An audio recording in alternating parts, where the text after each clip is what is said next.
معنا سيدنا وحبيبنا محمد الذي أرسلته رحمة للعالمين صلى الله عليه وعلى آله وصحبه وسلم دائما أبدا. أما بعد أوصيكم ونفسي بتقوى الله. Allah subhanahu wa ta'ala has mentioned in the Quran a very nasty behavior that many people nowadays have taken as a aada, something very easy, a custom. And some people have forgotten that this behavior, this aada, this custom, is such a big thing in front of Allah Azza wa Jal that people may even go to hell because of this thing. And it's become so widespread that you can see this major sin now happening in the masajid. Yes, in the masajid now, this major kabira is happening now. In Hajj, it's happening. In Ramadan, it's happening. Before Taraweeh, it's happening. After Taraweeh, it's happening. Major sin. Not alcohol, not fornicating, not killing, something else. Backbiting. Backbiting now has become so normal that people don't even know it's haram. People think it's okay. People don't even laugh when people backbite. So we need to remind ourselves before Ramadan about this issue of backbiting. And he says you can go most places now and you hear backbiting. Even in the masajid we have backbiting now. Even in the toilets we're having backbiting. Even before the khutbah there's backbiting. After the khutbah, backbiting. Outside on the gates there's backbiting. And then people are going to come and pray in the mosque, get reward from Allah, and it's written again, all the rewards are taken away. So what has Allah told us about backbiting? And what is backbiting? This is what we're going to talk about today, inshallah ta'ala. Allah Azza wa Jalla in the Quran has told us, don't backbite one another. وَلَا يَغْتَبُ بَعْضٌ بَعْضًا بَعْضُكُمْ بَعْضًا. Don't backbite each other. Okay? Don't talk about each other. أَيُحِبُّ أَحَدَكُمْ أَنْ يَأْكُلَ لَحْمَ أَخِيهِ. Do you love to eat the flesh of your brother?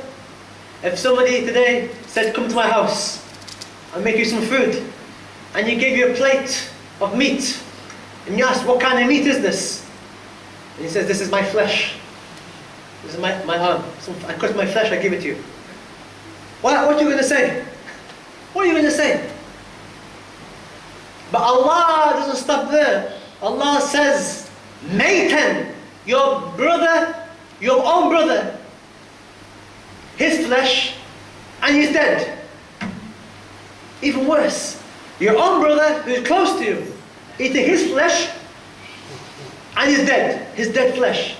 Imagine you dig up the grave of your brother or your father. You dig up his grave, and you eat his flesh.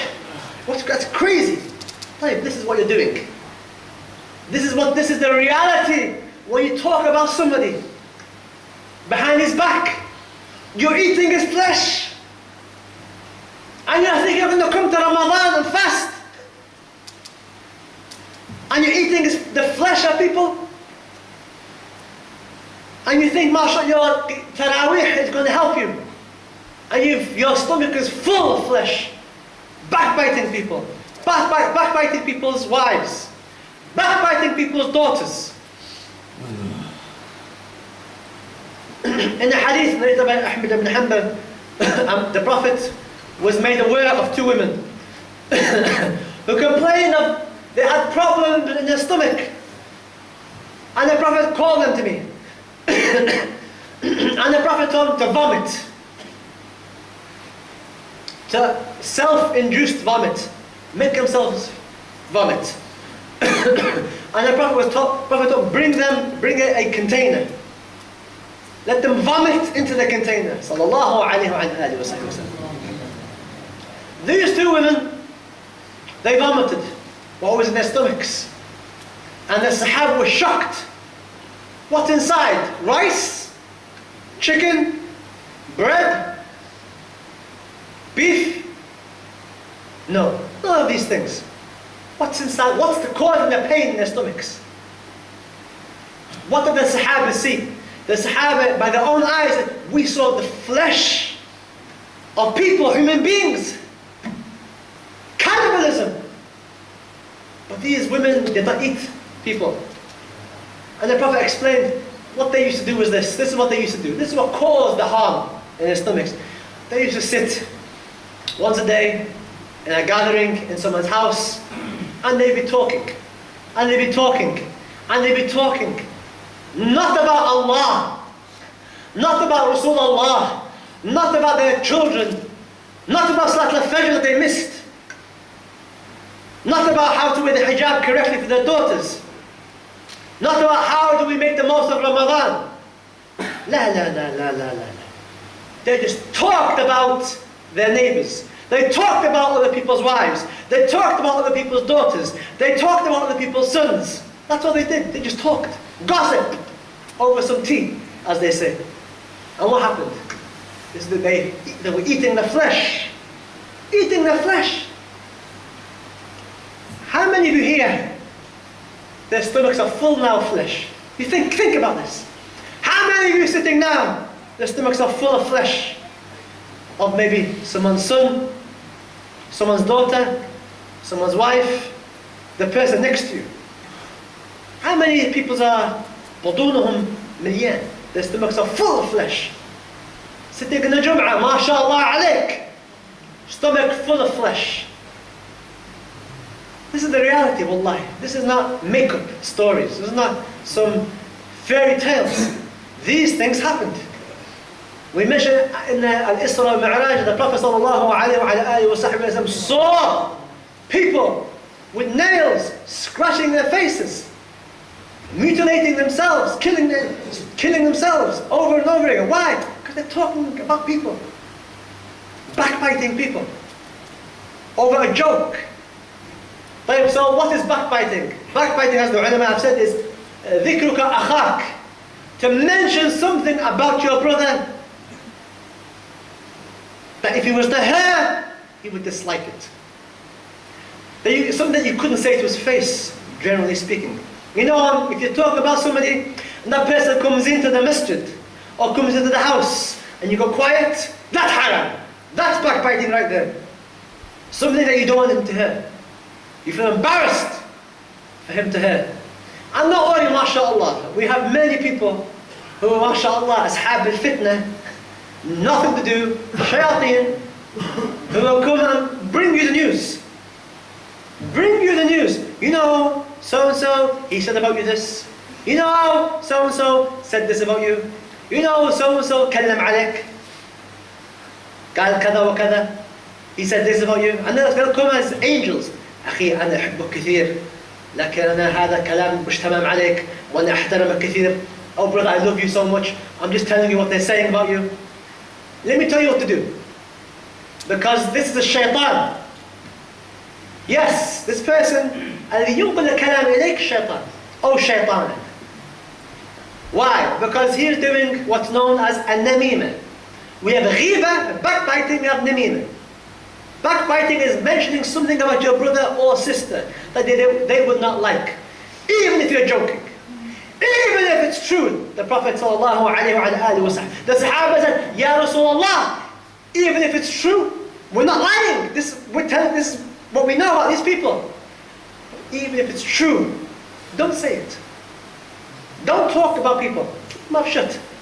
And then this other shaitan then, who takes the backbiting and gives it to you. First class, recorded post, recorded delivery. Shayateen. And they'll come to you, Akhi, my friends, I don't want them talking about you. Let me tell you, this person who comes to you and brings what people say about you, tell them, if you're my friend, go back and tell them to keep quiet. If you're my friend. Don't come and tell me. Because this is namima. First of all, it's haram upon the person. Because someone backbiting, يختاب الناس غيبة, he's going to have an audience. And the ulama have said, it's haram for the one backbiting, saying something bad about somebody, it's haram for him to say it. It's also haram for the person to listen. Let me say that again. It's haram for the one to listen to him. يا أخي إيش ذنبي؟ أنا أسمع الكلام. Yeah, people say, what's wrong? I'm just listening. حرام عليك.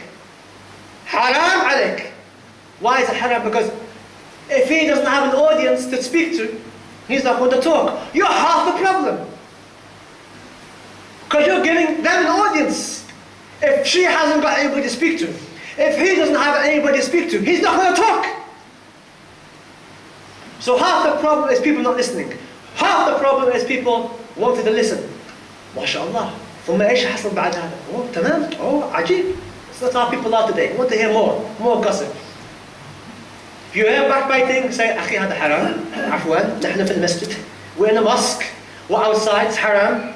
يعني you don't fear Allah, but I fear Allah. Please. يعني لسانك. And if you feel embarrassed because of the age of the person backbiting, excuse yourself and leave the gathering.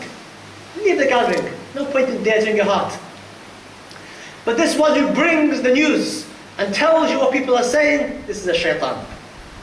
Al-Namam, Nima, Al-Namima, spreading the news, spreading the fitna, shaitan.